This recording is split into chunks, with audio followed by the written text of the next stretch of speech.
Thank you. ఈరోజు మన్మోహన్ సింగ్ గారి మరణం చాలా బాధాకరం.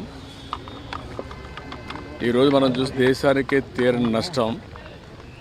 ఒక వ్యక్తి జీవితకాలంలో అచంచలమైన విశ్వాసంతో ఏ విధంగా ముందుకు పోతారో ఆయన ఒక నిదర్శనం.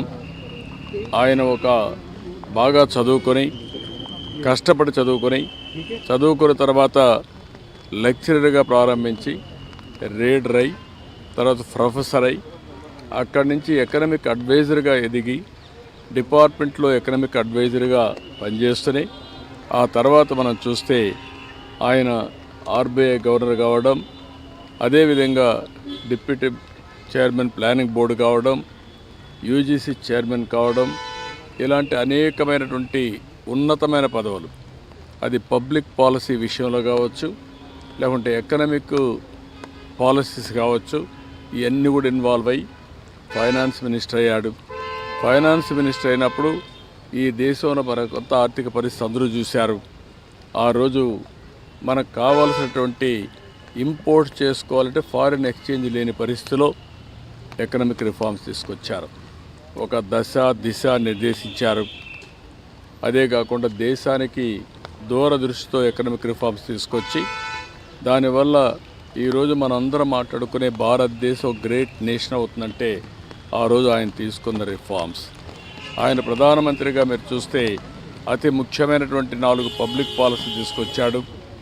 ఒకటి, ఆ రోజు ఆయన చేసింది ఎంప్లాయ్మెంట్ జనరేషన్ కోసం నరేగా తీసుకొచ్చారు. రైట్ టు ఇన్ఫర్మేషన్, ఈరోజు మనందరం కూడా ఇన్ఫర్మేషన్ ఏది కావాలో తీసుకుంటున్నామంటే ఆ రోజు రైట్ టు ఇన్ఫర్మేషన్ తీసుకొచ్చారు. రైట్ టు ఎడ్యుకేషన్, కంపల్సరీగా చదువుకోవాలి, ఆ విధంగా రైట్ టు ఎడ్యుకేషన్ తీసుకొచ్చారు.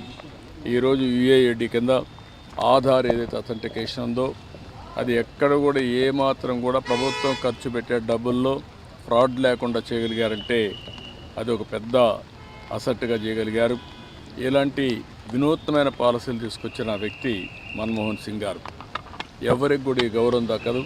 ఒక అకాడమిషియన్, ఒక పాలిటీషియన్, ఒక ఎకానమిస్ట్, ఒక బ్యూరోక్రాట్, ఈ 4 కూడా సమర్థవంతంగా పనిచేసిన వ్యక్తి, రాణించిన వ్యక్తి మన్మోహన్ సింగ్ గారు. అలాంటి వ్యక్తి ఈరోజు మన దగ్గర లేకపోవడం చాలా బాధ, దేశానికి తీవ్రమైన నష్టం. కానీ ఆయన ఐడియాలజీ శాశ్వతంగా ఉంటుంది. ఆయన ప్రారంభించిన రిఫార్మ్స్ శాశ్వతంగా ఉంటాయి. ఈ రిఫార్మ్స్ని ముందుకు తీసుకుపోవాల్సిన బాధ్యత ఈ దేశ ప్రజలందరిపైన ఉంటుంది.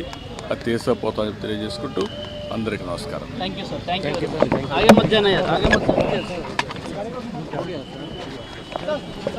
आराम से